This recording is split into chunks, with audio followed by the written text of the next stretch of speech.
ई-लाइट study platform पर आप सभी का पुनः स्वागत है। वीडियो की शुरुआत में आपको बता दें, हमारी क्लर्क परीक्षा के पिछले 10 वर्षों के प्रश्न पत्रों को हल किया गया है व्याख्या सहित। कुल मिला के 1850 प्लस क्वेश्चन का बैंक इस किताब में तैयार किया गया है, जो कि आपको हिमाचल प्रदेश में क्लरिकल की परीक्षा के लिए बहुत ही सहायक सिद्ध होगा। यह किताब हार्ड कॉपी के फॉर्म में हमारी वेबसाइट eelastudy.in पर उपलब्ध है। आइए वीडियो की शुरुआत करते हैं सबसे पहले राष्ट्रीय तथा अंतर्राष्ट्रीय करंट अफेयर से। पहला प्रश्न है, भारत सरकार द्वारा 3 तीव्र गति से कोविड-19 का परीक्षण करने वाले लेबोरेटरीज कहां पर स्थापित की। आपके सामने 4 ऑप्शंस है, जल्दी से इन ऑप्शनों को आप लोग पढ़ लीजिए। काफ़ी क्लोज ऑप्शंस यहां पे डाली गई है और इसका सही उत्तर मैं आपको बता दूं, the right answer is Kolkata, Noida और बम्बई। तो इसका ऑप्शन नंबर सी इसका सही उत्तर है। देखिए, इस तरह जब ये प्रश्न आपको एग्जामिनेशन में मिलेगा तो काफ़ी दिक्कत करने वाला है। काफ़ी क्लोज इसमें ऑप्शंस आपको देखने की मिलेगी। आप एग्जाम्पल के तौर पर इसको ले सकते हैं। राइट सर्विसेज में इसी तरह की क्लोज ऑप्शंस पूछी जाती है और एचएस में भी प्रश्न पूछा जा सकता है। इनकी स्थापना national council of Indian council of medical research द्वारा की गई है और इसका शुभारंभ माननीय प्रधानमंत्री श्री नरेंद्र मोदी जी द्वारा किया गया है। हाल ही में मौसम संबंधी जानकारी उपलब्ध करवाने के लिए International Crops Research Institute for Semi Arid Tropics, Indian Institute of Tropical Meteorology Pune और भारत मौसम विज्ञान विभाग द्वारा डिजाइन और विकसित ऐप किस नाम से स्वास्थ्य मंत्री डॉक्टर हर्षवर्धन द्वारा लॉन्च किया गया। भूकंप, आपदा, मौसम या महामारी। ठीक है, तो आपको यहाँ पे बता दें, जो ऐप है ये और विशेष तौर से मौसम संबंधी जानकारियों से संबंधित है, जिसे हाल ही में लॉन्च किया गया है। और किसी न किसी परीक्षा में आजकल हम देख रहे हैं कि ऐप से संबंधित एक प्रश्न जरूर पूछा जा रहा है। और इस बार जो शिक्षा विभाग में बहुत ज़्यादा ऐप लॉन्च किए गए हैं ऑनलाइन शिक्षा प्रणाली को प्रोत्साहन करने के लिए, तो वहाँ से भी प्रश्न पूछा जा सकता है। पाकिस्तान की कौन सी महिला पहली लेफ्टिनेंट जनरल नियुक्त हुई है। सम्मी जौहर, निगार जौहर, मुश्ताक जौहर या नीरू जौहर। तो आपको बता दें, इसका सही उत्तर है यहाँ पर निगार जौहर, यानी option number B is the right answer.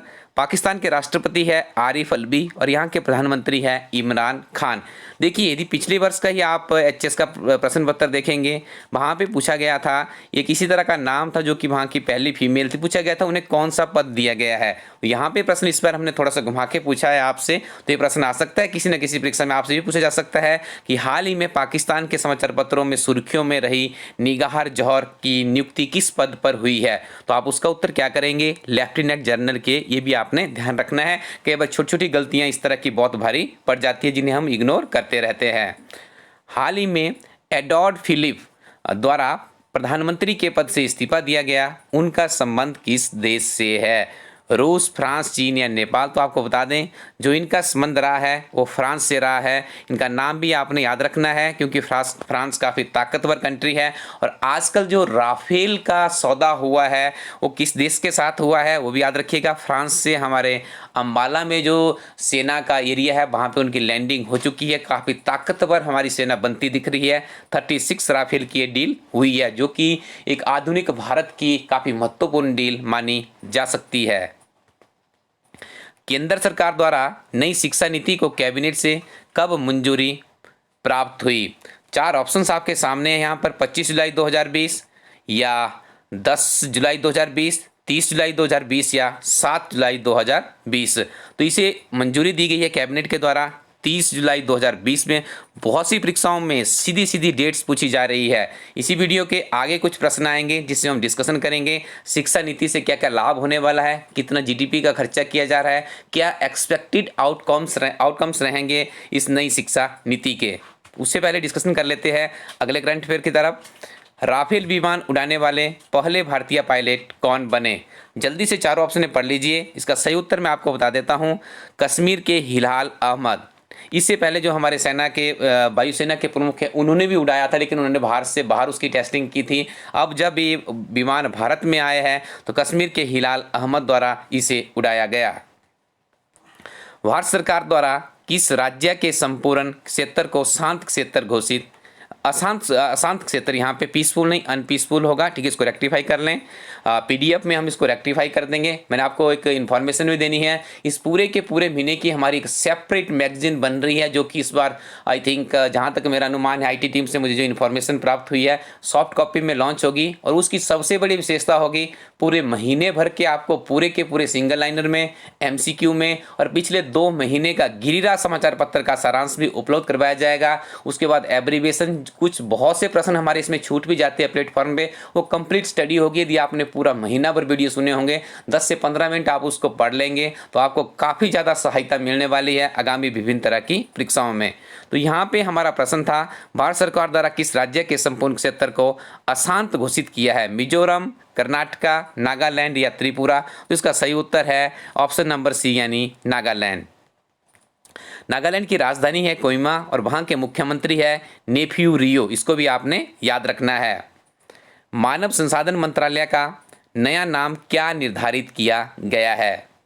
शिक्षा विकास मंत्रालय, शिक्षा उत्थान मंत्रालय या शिक्षा मंत्रालय, या इसका नाम रखा गया है शिक्षा प्रगति विद्यालय, मंत्रालय कर दीजिए, विद्यालय कर दीजिए। तो इसका सही उत्तर हो जाता है शिक्षा मंत्रालय। इसका नाम में भी परिवर्तन किया गया है। एचएस की परीक्षा में या एलाइड सर्विसेज की परीक्षा में एक प्रश्न पूछा गया था कि जो हिमाचल प्रदेश में सक्षम गुड़िया एक नाम परिवर्तित किया गया था किसी विभाग का, तो ये प्रश्न भी उसी तरह की बड़ी परीक्षा से प्रेरित है और जरूर किसी न किसी परीक्षा में देखने को ये प्रश्न मिलेगा। सिप्री की रिपोर्ट के मुताबिक वर्ष 2015 से वर्ष 2019 के बीच वैश्विक हथियारों के आयात में कौन सा देश शीर्ष पर रहा? सऊदी अरब, नेपाल, उत्तरी कोरिया या दक्षिण कोरिया? तो इसका जो सही उत्तर है, इसका सही उत्तर है सऊदी अरब, ठीक है। यहाँ पे option number A is the right answer. और देखिए दूसरे स्थान पे यदि हम बात करें तो हमारा भारत है। यहाँ पे पूछा जा रहा है आयात करने की बात की जा रही है। तीसरे स्थान पर मिस्र है, चौथे स्थान पर ऑस्ट्रेलिया है और 5वें स्थान पर चीन है। हिचेम मचीची किस देश के प्रधानमंत्री नियुक्त हुए? देखिए इसी तरह के जो अजीबोगरीब से नाम होते हैं हमारे प्रोनाउंसिएशन में, उसमें दिक्कत रहती है, वैसे ही प्रश्न आपको कंपटीशन में देखने को मिलते हैं। तो बताइए हिचेम मिचीची किस देश के प्रधानमंत्री नियुक्त हुए हैं? कीनिया, ट्यूनीशिया, अर्जेंटीना या थाईलैंड? तो यहाँ पे आप उसका सही उत्तर बता दें, ऑप्शन नंबर बी यानी ट्यूनीशिया। याद रखिएगा ट्यूनीशिया के जो राष्ट्रपति है उनका नाम है कैस सैयद और इसकी राजधानी है ट्यूनिस। दोनों प्रश्न बहुत महत्वपूर्ण है। The India way strategies for an uncertain world पुस्तक के लेखक कौन है? डॉक्टर एस शंकर, उपराष्ट्रपति वेंकैया नायडू, रक्षा मंत्री राजनाथ या प्रधानमंत्री Narendra Modi? The right answer is here option number A यानी डॉक्टर एस शंकर। याद रखिएगा डॉक्टर एस शंकर हमारे एक्स ब्यूरोक्रेट्स है और वर्तमान में भारत सरकार में केंद्रीय विदेश मंत्री है। Future of higher education 9 mega trends पुस्तक के लेखक कौन है? अरुण सिंह त्रिपाठी, अजय मल्होत्रा, CAB पटाभिराम या Vijay Linga Swamy? The right answer is here option number C. This is very important. Education policy भी अभी इंट्रोड्यूस हुई है और देखिए future of higher education 9 mega trends पुस्तक का नाम है। ये प्रश्न हमारी इंपॉर्टेंट कैटेगरी में शामिल है। हाल ही में 2 बार ऑस्कर जीतने वाली किस महिला अभिनेत्री का देहांत हुआ? जल्दी से 4 ऑप्शंस पढ़ लीजिए और इसका सही उत्तर मैं आपको बता दूं। The right answer is here option number D यानी Olivia de Havilland. Dare to dream 2.0 प्रतियोगिता का शुभारंभ किसके द्वारा किया गया? प्रश्न को अच्छे से समझ ले, आपसे पूछा जा रहा है डेयर टू ड्रीम 2.0 प्रतियोगिता का शुभारंभ किसके द्वारा किया गया है? 4 ऑप्शंस जल्दी से पढ़ लीजिए। The right answer is here रक्षा अनुसंधान और संगठन यानी DRDO द्वारा। DRDO के जो अध्यक्ष है उनका नाम है जी सतीश रेड्डी। हाल ही में HS की परीक्षा में प्रश्न पहले पूछा जा चुका है। विश्व हेपेटाइटिस दिवस कब मनाया जाता है? You have 4 options 28 जुलाई, 29, 30 जुलाई या 31 जुलाई। The right answer is option number A यानी 28 जुलाई। इस वर्ष का थीम क्या है? Hepatitis free future. This is also very important. Next one is विश्व प्रकृति दिवस कब मनाया जाता है? द राइट आंसर इज 28 जुलाई। नेक्स्ट इज आगे हिमाचल प्रदेश के करंट अफेयर्स में डिस्कशन करेंगे। वीडियो के अंत में रिमेंबर टू ट्रिक्स से बहुत ही महत्वपूर्ण चीज़ आपको बताएंगे। उसके साथ में दो बहुत ही प्यारी प्यारी कमेंट लेंगे जिसमें ज्ञानवर्धक जानकारी प्रेषित की है हमारे दो अभ्यर्थियों के द्वारा। उसके बाद आपको बुक्स के बारे में अपडेट करवाया जाएगा। 30 जुलाई 2020 को हिमाचल प्रदेश सरकार में कितने मंत्रियों द्वारा कैबिनेट मंत्री के रूप में शपथ ली? 2, 3, 4 या 5? तो इसका सही उत्तर होगा 3 मंत्रियों द्वारा कैबिनेट ली गई। नूरपुर से राकेश पठानिया, पाउंटा साहिब से सुखराम चौधरी और घुमारवी से राजेंद्र गर्ग के द्वारा ओथ ली गई। इससे पहले 8 ही मंत्री थे इनके कैबिनेट में जयराम सरकार में। अब 3 द्वारा शपथ ले ली गई है। कितने हो गए? सारे 11 हो गए। ठीक है, मुख्यमंत्री जी को मिला लिया जाए तो पूरे 12 हो गए। याद रखिएगा हिमाचल प्रदेश विधानसभा में 68 सीट्स है। 91st अमेंडमेंट हुआ है 2003 में। इस अमेंडमेंट में 2001 या 3 में, आई थिंक 1 में है, तो इसमें एक प्रोविज़न किया गया है कि जो ये स्ट्रेंथ है, जो हमारी कैबिनेट की स्ट्रेंथ है, ये 15% से अधिक नहीं होनी चाहिए। तो इस तरह से यदि हम देख लें यहाँ पे 68 मल्टीप्लाई 15% तो 10.2 के आसपास ये परसेंटेज बैठता है। ठीक है, तो हमारे क्या यहाँ पे 11 मंत्री ही हो सकते हैं, 12वां हमारे पास मुख्यमंत्री होगा। तो अब जयराम जी की कैबिनेट पूर्ण रूप से बन चुकी है, उसमें 11 + 1 का हो चुका है। इसके ऊपर हमने एक सेपरेट वीडियो भी बनाया, उसको आप जरूर देख लीजिएगा, प्लेलिस्ट में अवेलेबल है। बहुत ही महत्वपूर्ण जानकारी है उस वीडियो में। हिमाचल प्रदेश सरकार में शामिल हुए नए 3 मंत्रियों को किसके द्वारा शपथ दिलाई गई? तो यहाँ पे याद रखिएगा 4 ऑप्शन है आपके सामने, लेकिन आपको मैं इस प्रश्न का ऑप्शन नहीं पढ़ूंगा, ऑप्शन के ऊपर डिस्कशन करूंगा। मैं आपको बता दूं जो ये शपथ दिलाई जाती है उस कंसर्निंग राज्य के राज्यपाल द्वारा दिलाई जाती है। वर्तमान में हमारे राज्यपाल कौन है? बंडारू दत्तात्रेय जी है। तो the right answer is here option number D. और याद रखिएगा ऑप्शन नंबर ए को हम यदि पढ़ें, मुख्य सचिव अनिल खाची जी है, जो कि एडमिनिस्ट्रेटिव रूप से सरकार के मुखिया है। इन्हीं के द्वारा इस प्रोग्राम की जो ओथ सेरेमनी होती है उसकी शुरुआत इन्हीं के द्वारा करवाई जाती है। लेकिन ओथ कौन दिलाता है? राज्यपाल बंडारू दत्तात्रेय जी। आगे बात करें उच्च न्यायालय के जो न्यायाधीश है, इनका नाम है एल नारायण स्वामी। हमारी जो हाफ ईयरली मैगजीन है उसमें भी पहले पेज पे इसमें थोड़ा सा मिस्टेक है, आप उसको भी रेक्टिफाई कर ले। हमारी कोशिश है कि जो ऑर्डर हमारे माध्यम से जा रहे हो हम उसको रेक्टिफाई करके ही भेज रहे हैं। और मुख्यमंत्री जयराम ठाकुर जी, जिनका संबंध मंडी जिला से रहा है। याद रखिएगा जब जयराम सरकार बनी थी 27 दिसंबर 2017 को, तो उस टाइम 11 मंत्रियों द्वारा शपथ ली गई थी। प्रधानमंत्री नरेंद्र मोदी भी इनकी शपथ समारोह में ऐतिहासिक रिज मैदान शिमला में शामिल हुए थे। उसके बाद एक दिलचस्प घटना होती है कि लोकसभा के चुनाव होते हैं और अनिल शर्मा को इस्तीफा देना पड़ता है। उसके बाद जो विपिन परमार है वो भी देखिए अपने स्वास्थ्य मंत्री से विधानसभा के अध्यक्ष नियुक्त होते हैं। और उसके बाद किशन कपूर का चयन हो जाता है लोकसभा के लिए। तो 3 सीट्स खाली थी जिनकी अब पूर्ति अभी कर दी गई है। और याद रखिएगा जो सुरेश भारद्वाज जी है उन्हें जिम्मेदारी दी गई है, जो कि संसदीय क्षेत्र शिमला से लोकसभा के सांसद हैं, वो हिमाचल प्रदेश में जो भारतीय जनता पार्टी का संगठन है उसके अध्यक्ष उन्हें नियुक्त किया गया है। पोंग वाहन जल क्रीड़ाओं के लिए जेट्स की ई-फाइल व नवीनतम मॉडल की मोटरबोट को किस देश से खरीदा जा रहा है? स्वीडन, नॉर्वे, अमेरिका या जापान? तो उसका सही उत्तर है Japan is the right answer. Japan से खरीदा जा रहा है ताकि आने वाले समय में विभिन्न तरह की साहसिक गतिविधियों से टूरिस्ट को प्रदेश में प्रमोट किया जा सके। 28 जुलाई 2020 को हिमाचल प्रदेश उच्च न्यायालय के स्थायी न्यायाधीशों के रूप में किसने शपथ ग्रहण की? जल्दी से 4 ऑप्शन पढ़ लीजिए और इसका सही उत्तर देने का प्रयास कीजिए। इसका राइट आंसर है न्यायमूर्ति ज्योत्सना रिवाल दुआ। देखिए काफ़ी क्लोज ऑप्शन हैं, यहाँ पे काफ़ी कंफ्यूज आप हो सकते हैं इस ऑप्शन में भी, तो आप इसको रिमेंबर रखिएगा। अभी इन्हें स्थायी न्यायाधीश की नियुक्ति दे दी गई है न्यायमूर्ति ज्योत्सना रिवाल दुआ जी को। अब बात करेंगे आज के सबसे महत्वपूर्ण जो कि हमारा ट्रिक्स टू रिमेंबर का ये कंसेप्ट चला हुआ है। CRZ की फुल फॉर्म होती है कोस्टल रेगुलेशन जोन, 2018 में अस्तित्व में आया था। पर्यावरण संरक्षण अधिनियम 1986 में अस्तित्व में आया था। और उसके बाद देखिए कुछ हम आज इसके बारे में बात करेंगे, भारतीय संविधान के अनुच्छेदों के बारे में। राष्ट्रपति सुप्रीम कोर्ट के न्यायाधीशों की नियुक्ति करता है आर्टिकल 124(2) के अंतर्गत। हाई कोर्ट के जो न्यायाधीशों की नियुक्ति है राष्ट्रपति के द्वारा ही की जाती है, लेकिन उसके लिए कौन से आर्टिकल में प्रोविज़न है? 217 भारतीय संविधान के आर्टिकल में प्रोविज़न किया गया है। दोनों को याद कर लीजिएगा। राष्ट्रीय न्यायिक नियुक्ति आयोग 2015 में बना था और देखिए सुप्रीम कोर्ट द्वारा इसे निरस्त कर दिया गया था। ठीक है, इसमें प्रोविज़न किया गया था कि सरकार के भी कुछ लोग होते थे जिनका एक कमेटी बनती थी, न्यायाधीशों को जो नियुक्ति की रिकमेंडेशन थी उनके माध्यम से होनी तय थी, लेकिन सुप्रीम कोर्ट द्वारा इसे निरस्त कर दिया गया।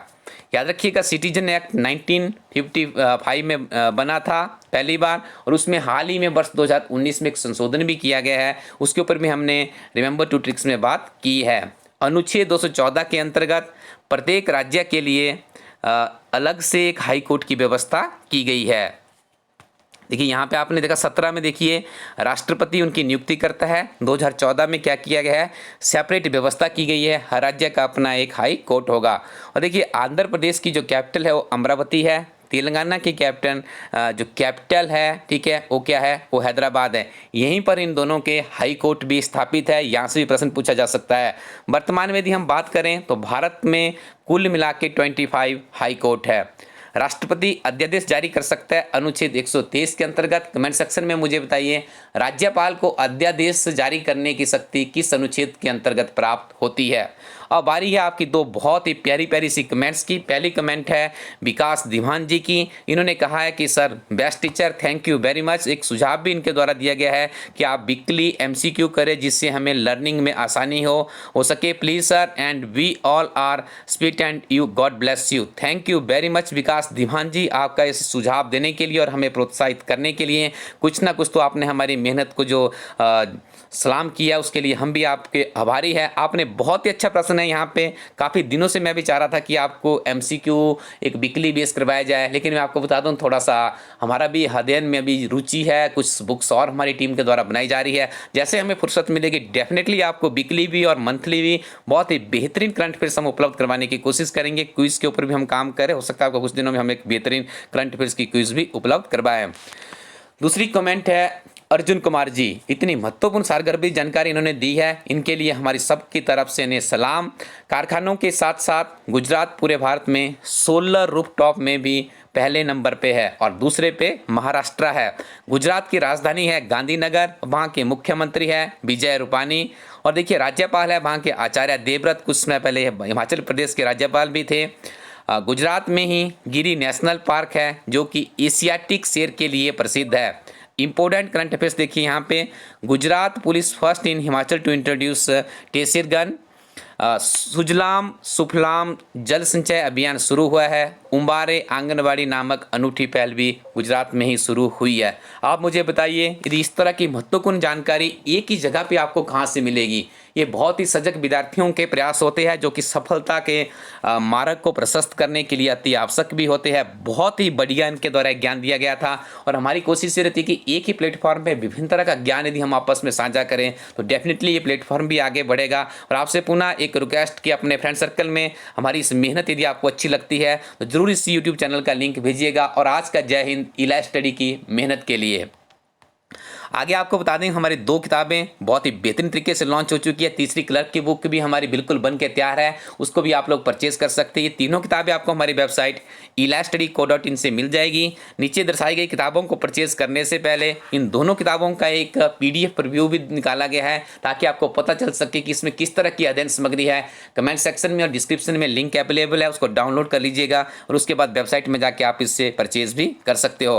हमारी उपरोक्त दोनों किताबें प्रकाश एंटरप्राइजेज मंडी के पास उपलब्ध है। इसके बाद अजय बुक डिपो ढालपुर कुल्लू में उपलब्ध हो चुकी है। Kiran book depot Bilaspur, Awasthi book and sports main बाजार Jogindernagar, modern book shop Dhalpur Kullu, Raj book depot है आपके सरकाघाट मंडी में। उसके बाद मोहन जनरल स्टोर हमीरपुर में भी किताबें उपलब्ध हो चुकी है। अग्रवाल जनरल स्टोर है कॉलेज रोड कांगड़ा में, यहाँ पे भी किताबें उपलब्ध है। गोयल बुक डिपो पालमपुर में किताबें उपलब्ध है। इसके बाद आगे बात करें Sharma book depot Banjar district Kullu में पुस्तकें उपलब्ध है। यूनिक बुक हाउस है शिमला में, यहाँ पर भी किताबें उपलब्ध है। डडवाल बुक जोन है धर्मशाला डिस्ट्रिक्ट कांगड़ा। उसके बाद बात करें गुरु कृपा शॉप है आपकी संग्रहा सिरमौर में, यहाँ पर भी हमारी किताबें बिक रही है और इस शॉप से आप अपने लिए यहाँ पे नंबर दर्शाया गया है, यदि आप इनके सराउंडिंग के एरियाज़ के हैं तो यहाँ से आपको किताबें बाई बस और इनको फ़ोन करके भी आप लोग अपनी किताब को बुक करवा सकते हैं। काफ़ी लिमिटेड स्टॉक इनके पास अवेलेबल है। उसके बाद अभी लेटेस्ट ही हमारी विनय गुप्ता है, इनका मोबाइल नंबर भी यहाँ पे दिया गया है। Kamal store book sellers and stationeries college road Kangra, इनके पास भी किताबें उपलब्ध हो चुकी है। यदि आप भी चाहते हैं कि आपके नियरेस्ट किसी डीलरशिप को आप जानते हैं तो उनका नाम हमें भेज दीजिए। यदि आपके पास मोबाइल नंबर भी है तो हम उनसे संपर्क करके कोशिश करेंगे कि आपको किताबें आपके घर द्वार की जो शॉप है वहाँ पर भी पहुँच सके। Thank you very much. Keep watching इला स्टडी यूट्यूब चैनल।